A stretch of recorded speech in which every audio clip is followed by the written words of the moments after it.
This is WWE superstar Drew McIntyre, and you're listening to the WWE Podcast. The champ is the one that everybody wants, me. It's going to WrestleMania. Claymore! Austin 316 says I just whipped your ass. This is my iron. You're going to acknowledge me.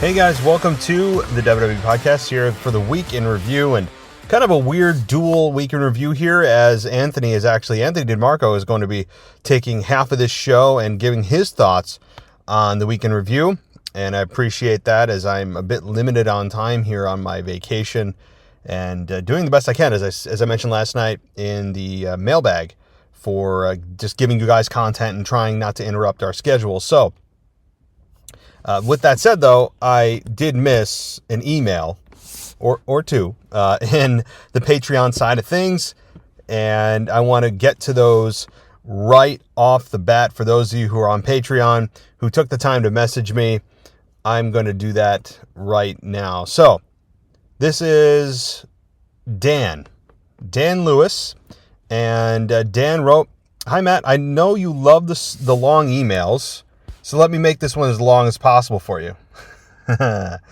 Oh, Dan, good thing you're a patron. All right, joking aside, I got back into wrestling almost 2 years ago to the day with Clash at the Castle in Cardiff, in my hometown, home city. I first started watching in 1998 and was an avid fan until about 2004, and then watched off and on until Clash brought me back into the game. Not missed a single show or pod since. Well, I appreciate that. Got plenty to ask, but I'll keep it down to a couple of points. Firstly, Gunther is indeed Austrian, and I also turned my head when Orton said German, but he's always, as far as I can remember, been billed as German. His WWE profile says the same. I guess Germans just make better villains. I wonder why. Not the first time WWE have changed someone's nationality for entertainment purposes. I guess, yes, we're looking at you, Kofi. So, the thing is, though, he is billed from Austria, though. In his entrance, does it not say Austria? I mean, what is his... Because I don't know off the top of my head. We all just kind of did not really think about it when you're hearing the entrance from the announcer. Does it not say Austria? I don't remember it saying, "and from Berlin, Germany, Gunther." I mean, I don't hear that, I don't think. So, it's interesting. And again, if they are trying to make believe that he is from Germany and we're going to go with it, then fine, I'll go with it. But if they just screwed up, then I'm going to call them out for it. You know, Randy Orton was just saying, your home country. It's not his home country. So, yeah, it's interesting, but thank you for that. I know the sets, Titantron, ring, ramp, are not a massive thing for you, but they've obviously really downgraded them over the last year. They say this because of the logistic reasons, totally understandable, but barely as soon as January 1st hits and that $5 billion contract kicks in, the sets will be bigger and better than ever. I can honestly see this Netflix switch taking WWE up another level, even at a time when it's as hot as it's been in years. You can already see hints at it in certain stories. Cheers, and remember, damn, I need to work on my mic drop sign off. Until next time. Thanks, Dan. Okay. I have not heard whether or not, maybe you do know, and maybe other of you out there know this better than I do and follow these things better than I do. I don't know and haven't heard anything about them re-upgrading the Titantron in presentation. They very well may do that with this massive Netflix deal. They very well may. It's not something I really think too much about. To me, it's about story. It's about in-ring action. Presentation's important, but the Titantron and entranceway, think about how piss poor they were. If you've watched back in 97 or even 98, what that used to be. It used to just literally be a black curtain, and WWE was as hot as it's ever been and maybe will ever be when production wasn't nearly what it is now. Now expectations have changed, technology has changed, the standard at which you expect things to be presented has changed. But my point about it is, in 1998 and 1999, they had a Jumbotron, and things started to get upgraded at that point, but the product was already on fire before that happened, and they used those revenues to increase their production and the optics of the show, and that's great. So you can have an absolutely very successful show without upgrading any of the visuals. You really can. So I don't feel one way or the other really about it. I know, as you said, I don't really care too much, but we'll see. Yeah, they very well may hit that switch come January 1st and make things pretty. All right, let's get to Frank, and he says, "This is Frank. I was thinking about this and stuck. So when John Cena comes back, should he go for the Intercontinental title and be a Grand Slam champion, or go for a World Championship and breaking the record?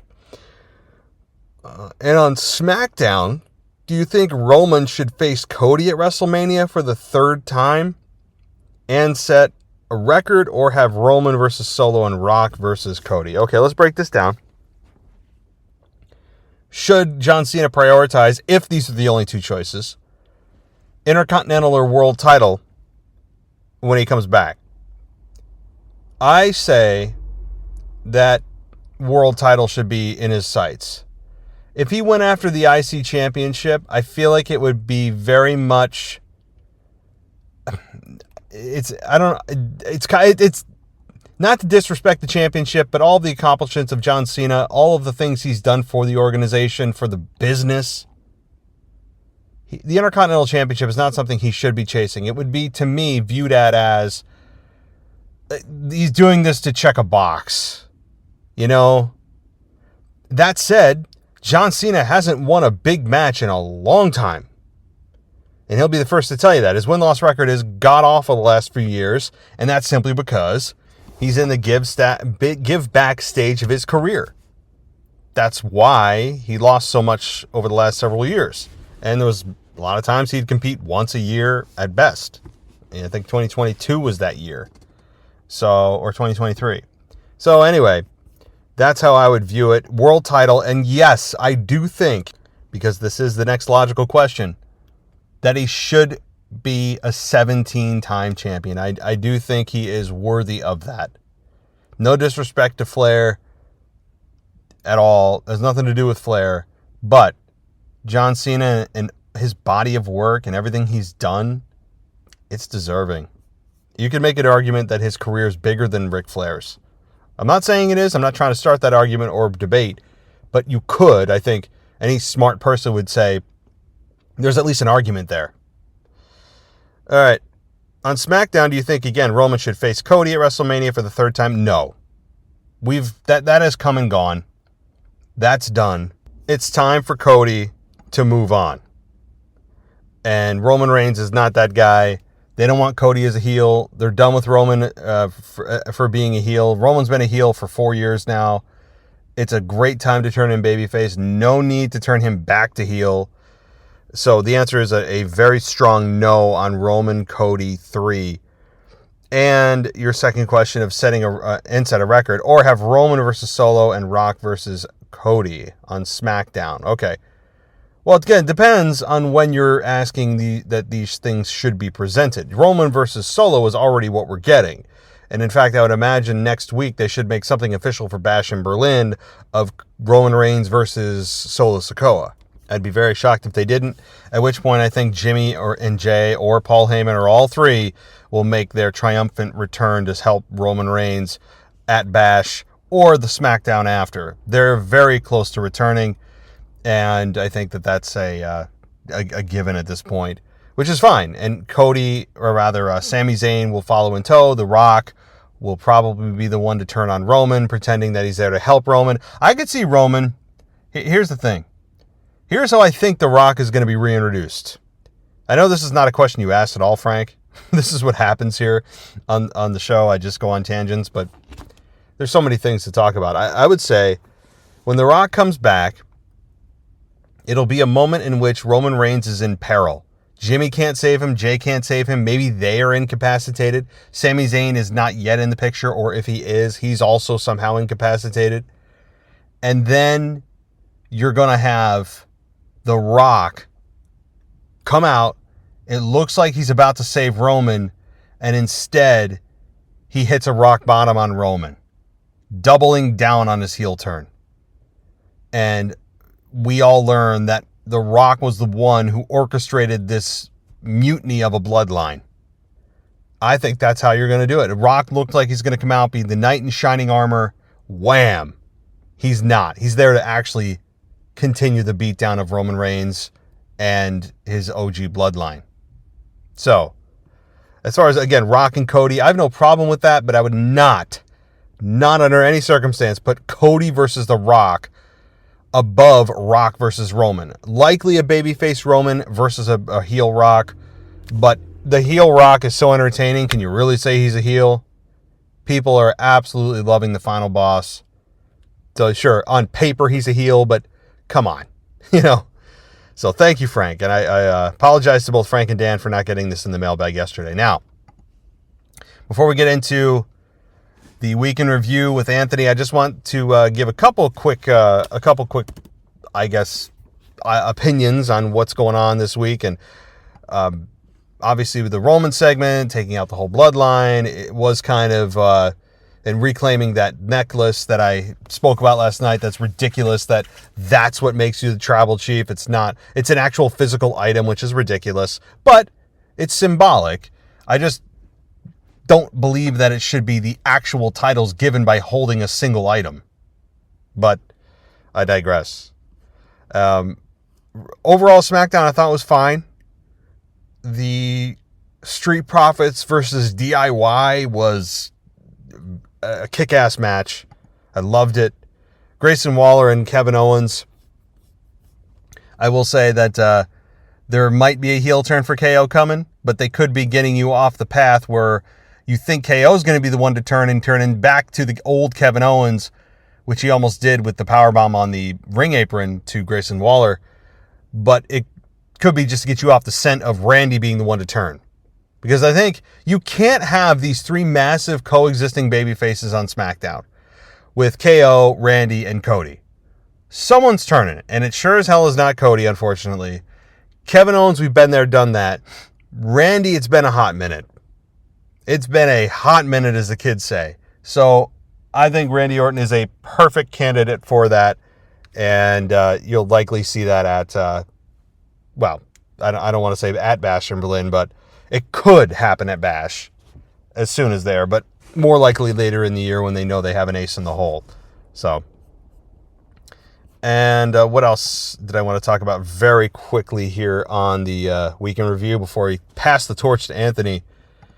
The women's division, Nia Jax, Tiffany Stratton, the Queen's coronation, whatever it was, right, with Nia.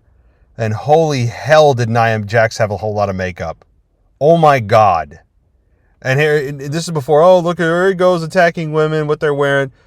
I'm just objectively saying, put all that other stuff aside, put all the stuff aside about, just for the moment, because this has nothing to do with it, about my concerns about women's wrestling regressing by what they wear. That's not the point here. So I want to differentiate what my point is going to be.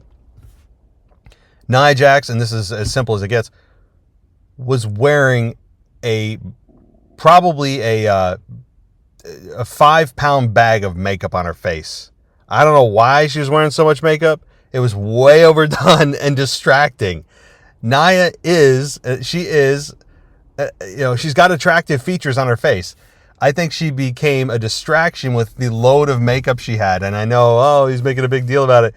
It was just a crazy amount of makeup on Nia's face.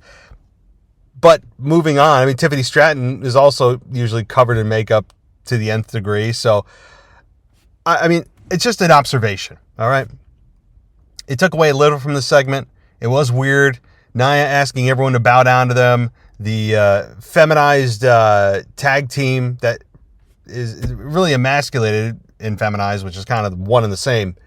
of Pretty Deadly were there to bow down to Nia and do her bidding or whatever, and it's fine. I don't really care about Pretty Deadly. We already looked at them as kind of the feminine jokes of a tag team. You know, you always got to have that tag team that's just, you don't take too seriously, you don't really hate, they're just there to get their ass kicked, and that's Pretty Deadly. That's by definition what they are right now. And Tiffany Stratton, you know, that was a weird segment, but ultimately I think it did its job. All right. I think it did its job, and maybe I'll have some more thoughts on it in a future show, maybe on Tuesday or something. But anyway, I wanted to touch on that. And I mean, again, I'm not going to go over too much on Raw, because we all know what happened on Raw, and I have a whole show dedicated to it. The Bron Breakker, Sami Zayn stuff, I already went over, but I think that's kind of it for the time being, as we roll closer and closer to Bash in Berlin, which is just a couple of weeks away at the end of August, and we'll be rolling into another PLE there, and then in September, I got to look and see what the schedule is, because does it just go to No Mercy? Or I'm sorry, Bad Blood? Is Bad Blood the next one? I'll have to look. It might be. It very well could be. Because then it gives you 4 weeks and change to build to... Yeah, it's got to be Bad Blood, right? Has to be. So I'll pretend it's that until I hear otherwise. But that's just my quick thoughts, guys. Not a ton on this week in WWE. Anthony will cover a little bit more of it in his week in review. And for those of you who are on the NXT Plus and above this week, got a bit of a rewind retro, which focused on the collapse of Vince McMahon by the WrestleMagic team. They covered that this past February, and I wanted to repost it. I thought it was a good one for you guys to listen to. Really kind of an insane story of one of the biggest minds in wrestling, one of the greatest minds in wrestling, biggest, businessmen in the world collapsing because of a sex scandal and hush money and all this stuff. Really amazing. And one last thing I'll mention before I hand the torch to Anthony. There was a rumor going around, and I think it's made its way on X and other places that Linda McMahon was saying that Vince McMahon's health is declining rapidly. Apparently, this is not true. It couldn't be further from the truth. That's the reports now that it's the complete opposite. So I guess I'll take that at face value, but I could also see where Vince's health would be declining greatly, and if it does, then maybe we could be looking at a Vince McMahon tribute show. And you do wonder if Vince McMahon dies, and I'm not saying he's imminently going to die, but we all are. And eventually, even though he did beat God in a tag team match back in 2006 at Backlash with his son Shane, he did defeat God, but I don't think he defeated death. So there's a distinction there. And that means that he will die, and we eventually will, and I would think, see a Vince McMahon tribute show. You just wonder if they would do it given the circumstances. I mean, how can they not? Given everything that Vince built and meant to the professional wrestling not just his company, but how many companies piggybacked off of him. And yes, he did absolutely swallow up some companies. He put some companies out of business, but that's called capitalism. That's called just being in a free market and working your ass off to be the best. And so I think that eventually Vince will get his tribute videos and interviews and things. And I really do hope that Vince isn't in poor health. But if he is, then, we'll find out shortly, I'm sure. But all right, I'm going to pass the torch to Anthony here as we wrap it up on my vacation. I am going to be, after this show, recording a quick intro show to my new show. Once everything's up and running, I'll give you the name of the show. It is not wrestling related. Okay? I want to be very clear on that. It's not wrestling related. It is going to be heavily focused on political things going on in this world, cultural things going on in this world. And it will be, the name of that show will be revealed in due time once I have, again, my kind of shop up and running, as they say. And it takes time to submit to these podcast feeds and to get it on Apple Podcasts and to get it approved on Spreaker and get it approved on Spotify and all these other places. So it's going to be cultural / political. I know some of you want it to just be everything and everything and everything and any and everything rather. And I don't want my podcast being about everything and nothing. So I don't mind a couple questions here and there that are unrelated to my topics, but that's going to be primarily the focus of the show. And I'll keep you guys updated on exactly when and where you can find it. So that'll do it, though. If you want to go ad-free, patreon.com/WWE podcast. As you heard, patrons do get priority in the mailbag, and I do my best every week to make sure that happens, although this week you heard I didn't exactly get the job done with a couple of you guys, and I apologize. And I think that you'll enjoy, though, even for the value that we give. Beyond that, it's worth the cost of admission, because everything ad-free, hundreds and hundreds of episodes ad-free, pretty good deal. So check us out, patreon.com/WWE podcast, or go to, of course, Apple or Spotify for your ad-free stuff. All right. Peace out, guys. I will talk to you on Tuesday for the Raw review, Tuesday night, and then Wednesday we'll see what happens. The rest of the week may be a little bumpy, but we'll see. All right, here's Anthony for his thoughts on this week in WWE. Take care, everyone. Hey, guys, what's going on? And welcome back here to After Dark on the WWE podcast. It is Sunday, August 18th. Very, very late this week. I had a lot of personal stuff going on. It got away from me. And I think everyone here at the WWE podcast is kind of running late this week. But I just got finished up watching SmackDown not too long ago. And I kind of wanted to give my own 2 cents, mainly on SmackDown, but I guess maybe my own kind of view of the week in review. Go through SmackDown, maybe like segment by segment, and then give some quick thoughts on Monday Night Raw. Because I thought SmackDown was impactful, not in all the best ways, but mainly because of how it opened. And that was the placement of Nia Jax opening up the show with her ceremony as Queen Nia, as the new WWE Women's Champion, as well as Queen of the Ring. And for reference, I am citing Bleacher Report to go segment by segment. Obviously, the inclusion of Pretty Deadly was obviously hilarious. I like Pretty Deadly in a comedic role. I think they're damn funny. I think they're comedy done right in wrestling. I think they probably have a shelf life. And I mean, that's not a revolutionary take by any stretch, but their placement here is hilarious.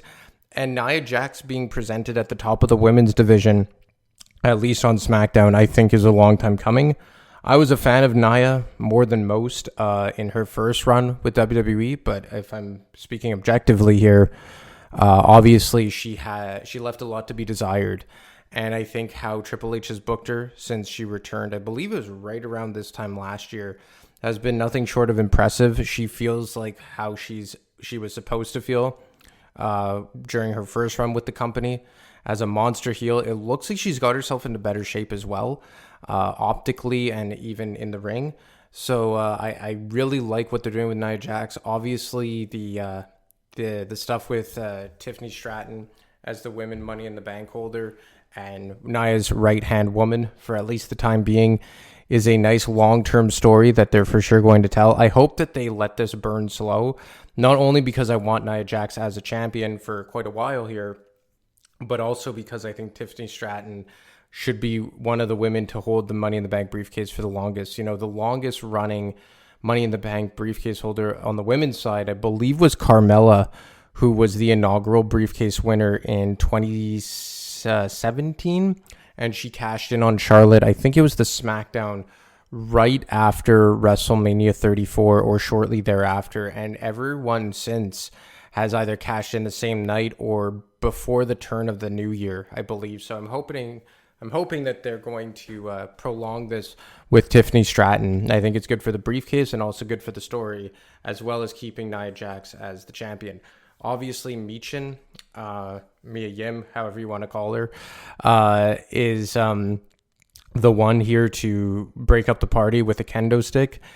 They're really trying to position Michin as a formidable threat to Nia Jax. Obviously, they've been telling this story for several months at this point. I still think it's a bit of an uphill battle with Michin. Seems like maybe she's being positioned to be the first contender for Nia Jax's women's championship run. And before they get into WrestleMania season, when you have the likes of Charlotte, if she comes back to SmackDown, although I'm more of the belief that she should go to Monday Night Raw, Bianca Belair, Jade Cargill, and whatnot. But Michin getting a nice opportunity here. But overall, a pretty good segment that did what it had to do. Then you get Andrade versus Carmelo Hayes. This was given an A by Bleacher Report. Look, Carmelo Hayes ends up coming away with the victory here. Look, Andrade is obviously A1 in the ring. He has had little to no character development, at least in my eyes, since returning to WWE. I was never a fan of Andrade, even in his first run. Not a big fan now. There's just not a lot for me to sink my teeth into when it comes to Andrade. And I get the value for Andrade, but just for me personally, I feel as though there's a lot left to be desired in terms of his character development. Maybe there's a language barrier. I'm understanding of that. In the ring, awesome match. Obviously, you know what you're going to get from these two guys. Carmelo Hayes, I think, is an up-and-coming star. I just think for him right now on SmackDown, he is kind of in a crowded mid-card scene. You have LA Knight as the U.S. champion. Looks like Santos Escobar is his inaugural contender, number one contender. He contended for that, or he won that right to be the number one contender last week. And I think that these two, Andrade and Carmelo Hayes, are probably right in the pecking order for the U.S. title. It did what it had to do.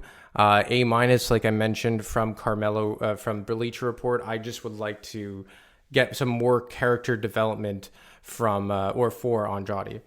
Naomi versus Blair Davenport. Davenport defeats Naomi. Again, they're trying to build up Davenport here, aligning herself with the what is Alba Fire and Isla Dawn's name, the Unholy Union. Very, very similar to the Unholy Alliance, which was Taker and Big Show, 25 years ago. I mean, Naomi, she's anything but an enhancement talent, but she's somewhat of an elder stateswoman at this point, certainly on SmackDown. Helped elevate Davenport. It was given a C+ here by Bleacher Report. I think they're doing a slow build with Davenport. The women's division on SmackDown I find crowded, especially when you consider the how would you say, the time that they get, because SmackDown is a shorter show. It's only 2 hours, and you also have Bianca Belair and Jade Cargill right now not there every week. They are still in a tag team. You didn't have Bayley there this week, so you're trying to fit everything into 2 hours here. The women get 2 segments on this one, on this particular show. You saw the tag champions who could float between both shows. So for me, I think that at this point in time, it's as much as they could do with Blair Davenport, given the time restraints. Kevin Owens versus Grayson Waller. Owens defeats Grayson Waller, obviously making him look strong ahead of his championship match for Cody Rhodes' Undisputed Championship at Bash in Berlin. Given a B- here by Bleacher Report. Look, for me, I think that it does what it has to do for Owens, makes him look strong against a heel who's playing his part out of this world, and it furthers along the slow but sure breakup of A-Town Down Under. It looks like Waller will stay the heel. Looks like Austin Theory will stay the babyface, or will turn into a babyface, and I think that'll probably be good for him. You know, Austin Theory was someone who under Vince McMahon had the rocket ship slapped to his back. Under Triple H, he has really taken a few steps back, taken several detours along the way, but it's been a slow build for him. I think he's found a good niche with Waller, but they're slowly but surely getting to a breakup here, and Austin Theory may be one who comes out on the babyface side of things when it's all said and done. Then Street Profits versus DIY to figure out who is the number one contender for the WWE Tag Team Championships. The Profits defeat DIY, and this is given an A- by Bleacher Report. Look, for me, I think DIY had their run cut out from under them way too fast. I know that they wanted to get some more spotlight on the bloodline. I think that was a mistake. You know, you have Jacob Fatu and Tama Tonga win it. Then Fatu gets hurt and Tonga Loa comes out with it. Now Tonga Loa gets hurt. And later on the show, only Tama Tonga has the belt. I mean, I'm not a big fan of DIY, or more specifically Johnny Gargano. I'm more a fan of Tommaso Ciampa. But, you know, if I'm speaking objectively here, they are a team that deserved these tag team titles. I felt like it was way too short. But now you give the number one contendership to the Street Profits, who are back kind of on their own. Them too, they took a lot of detours under the Triple H era. They had the failed run with the Pride alongside Bobby Lashley, who is no longer with the company at this point. And now they're just kind of back to being their own kind of group, Street Profits, with B-Fab alongside of them. So maybe this is seeing the Street Profits get back into prominence in the tag team division. I think it's been over 4 years since they've held a tag team gold. So to get them back into a prominent placement in the tag team division is one that I'm looking forward to. I just think the Profits versus DIY for the tag titles would have been the way to go. I'm not sure it was necessary to make the tag team title switch to the Bloodline, but this is where we are, and we have the Profits as the new number one contenders here. We move on here to the end of the show where, you know, we'll talk about Roman Reigns and everything coming out to Solo Sikoa. This actually was not reviewed by Bleacher Report, so I'll just kind of wing it here. Look, for me, I understand what they're doing. Now you have Jacob Fatu return. They put Roman through the table. You have the Bloodline look very, very strong here. But in my opinion, like, how many more times can you have Roman come out, not say a word, and brawl the Bloodline? Obviously, he gets more of his hands on Solo Sikoa here. You have Jacob Fatu return. This is the first time you see Roman Reigns really get beaten down. But I want to hear from Roman Reigns, because now it's 2 weeks since he returned at SummerSlam. The following SmackDown, he does his thing, beats down Tonga Loa, injures him in the process, beats down Tama Tonga, and Solo runs off scared. Then this week, you have the newly formed Bloodline overcome the Tribal Chief. You have a returning Jacob Fatu in a walking boot, which was a pretty cool visual, that this guy's just so psychotic that you have him beating up Roman Reigns with a walking boot. But I think it's time we hear from Roman Reigns, because we have still not heard his take on Solo Sikoa going rogue and anointing himself as the Tribal Chief. It has just been him coming out and doing the talking with actions. And look, actions speak louder than words. We know all this. But I just think that the next time we see Roman Reigns, whether it's via Paul Heyman or him speaking on his own behalf, I really, really hope that we get some words from Roman. We've seen him beat up the Bloodline. We've seen the Bloodline beat up him. Now we have to get some actual context behind him. And, you know, his mission. And look, obviously we're waiting for Jimmy Uso to return. We're waiting for Jey Uso to come back to SmackDown. We'll touch on Jey Uso in a bit when I flip to Monday Night Raw. But SmackDown as a whole right now seems to be in somewhat of a holding pattern. Raw has been the better show, I think, since WrestleMania. As far as Cody Rhodes goes, I really think that his run has been lackluster, but not by his own doing. I think a lot of his matches and programs have just been like holding pattern matches. Kevin Owens is certainly that. AJ Styles was that to an extent. Logan Paul was that to an extent. I think we're waiting to see a real program that Cody Rhodes can sink his teeth into. Maybe they're in a holding pattern until they could get Randy Orton back on SmackDown. Maybe they're waiting for The Rock to come back. But Kevin Owens versus Cody Rhodes, not all that interesting. Babyface versus babyface. But SmackDown as a whole right now, I think is kind of hovering at a B-, C+. Just passable, not terrible. It's not quite near the failing grade yet, but I think you really have to start making traction in the other direction. So now we'll switch over to Monday Night Raw, again via Bleach Report. And I figured, you know what, I'll just redo the whole week here. Why not just do Raw and SmackDown while I'm at it? Might as well just get to it. So first we have Rhea Ripley open Monday Night Raw. You have Damian Priest kind of attack Liv Morgan and Dominic Mysterio in the crowd after a segment between Rhea and the other two. And then it leads into Damian Priest versus Carlito, given a C+ here by Bleacher Report. I mean, look, this is obviously the focal point of Monday Night Raw right now, even arguably more so than the World Heavyweight Championship picture between Randy Orton and Gunther. It's getting a touch repetitive here. I'm more interested to see Damian Priest one-on-one with Finn Balor, and this didn't involve that. Carlito, kind of the jobber of the Judgment Day. He's kind of taken on the JD McDonough type of role in this new version of the Judgment Day. And you have to eventually get to Rhea versus Liv Part 2. It's a slow burn here. It was a little redundant from last week, but I guess it did what it had to do. I would have liked a bit more interaction with Damian Priest and Finn Balor, but I guess you can't do everything all at once, but a satisfactory way to open the show. Then you get Odyssey Jones against an enhancement talent, Vincent Winey. And then the post-match segment was longer than the bout itself. This feud has gone on long enough, so let's hope it comes to a close soon. This is right verbatim from Bleacher Report's review. The grade was incomplete. Look, I really like what they're doing here, making the New Day interesting.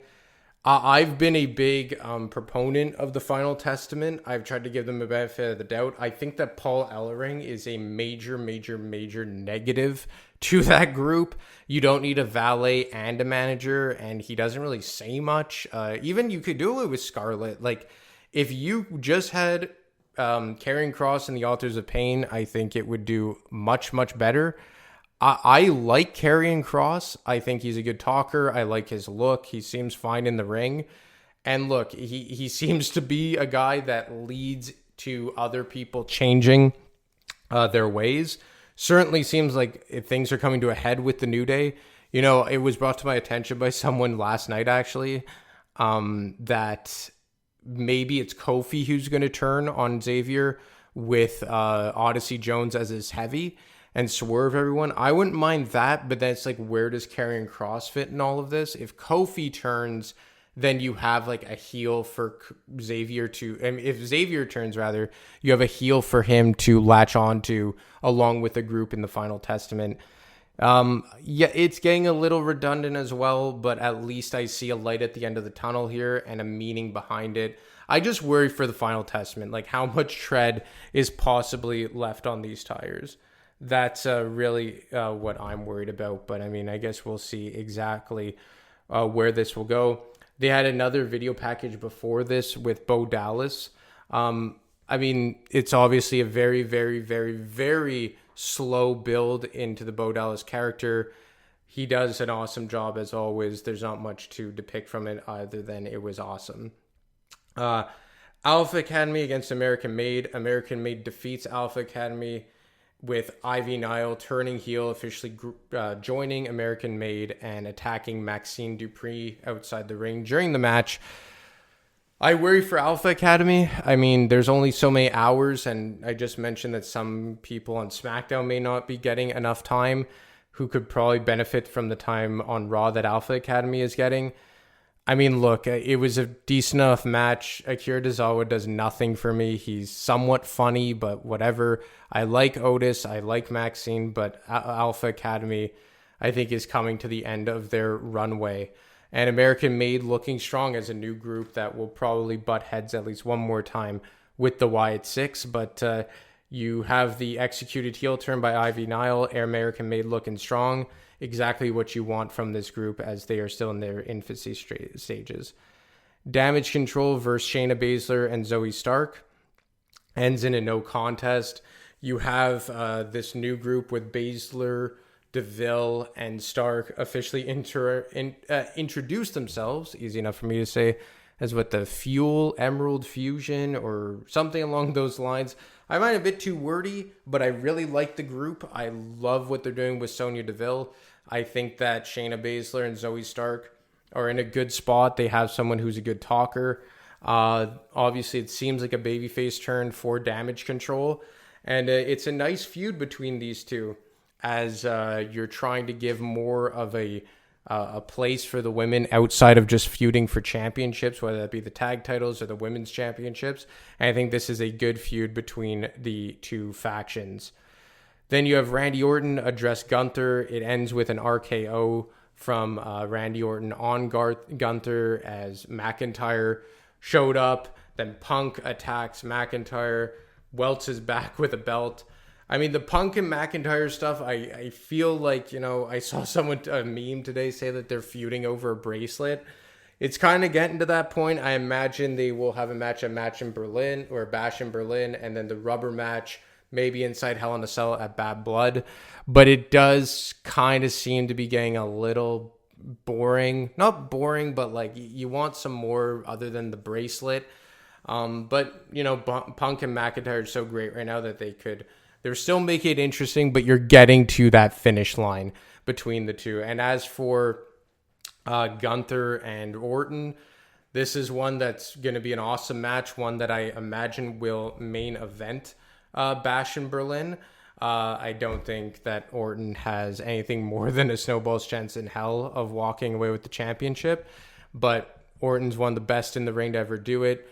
Gunther is arguably the best in-ring guy that they have right now, certainly maybe on Monday Night Raw, but it's going to be awesome. Seeing Gunther vulnerable and hit with an RKO out of nowhere certainly leaves a lot of intrigue at the end of this, but I really liked furthering the two most significant singles programs on Monday Night Raw right now, as we still have a lot of way to go before we get to Balor versus Damian Priest.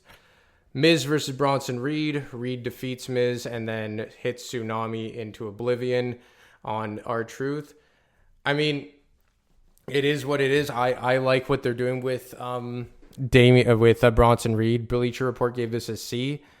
It was kind of a repeat of last week on Truth as to what he did with Rollins, except this time you're doing it to R-Truth, not arguably the biggest star that Monday Night Raw has right now.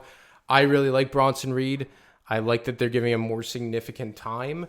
I just think that, he's in a tough spot right now with the just the singles scene on Monday Night Raw. Luckily, because Raw's that extra hour, I think he's getting some consistent camera time. If it wasn't for that extra hour, if he was on SmackDown, I would struggle to see a fit for him.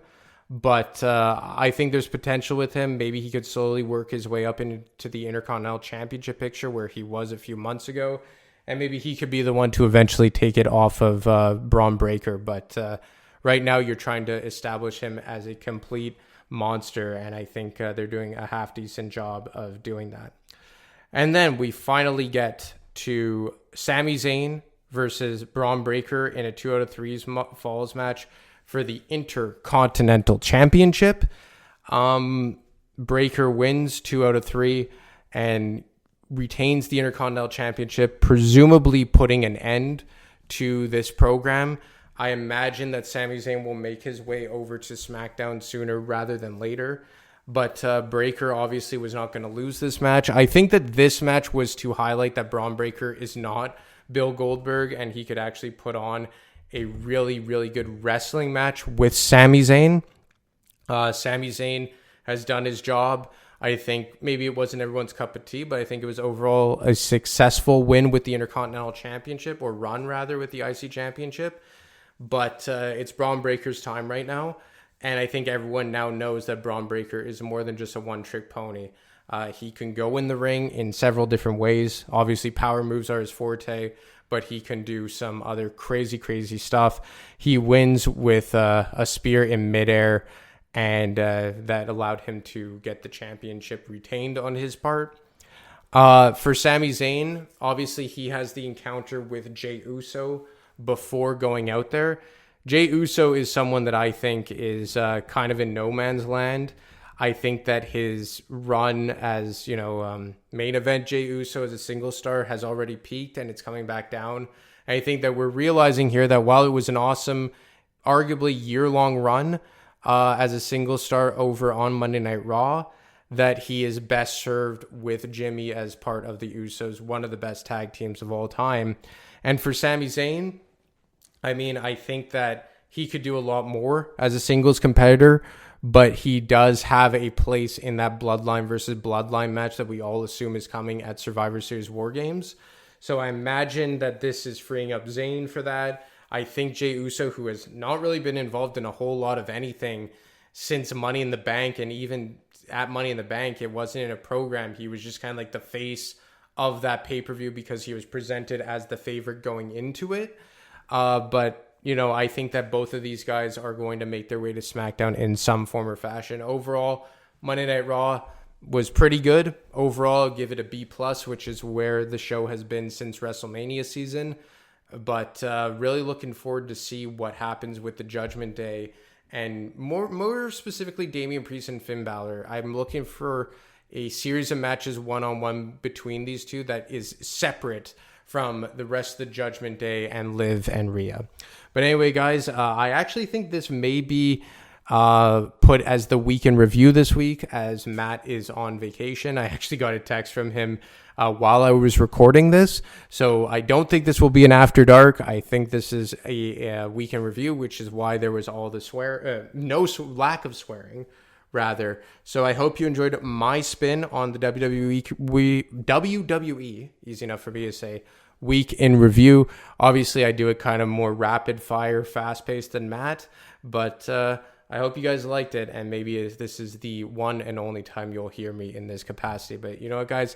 I will talk to you later on this week on my return for After Dark, and I guess stay oozy until then. Thanks for listening to the WWE Podcast. Don't forget to subscribe on your favorite podcast app so you don't miss a show, or head to WWEpodcast.com. And for all of these shows ad-free, head over to patreon.com/WWE Podcast. Until then, we'll see you next time.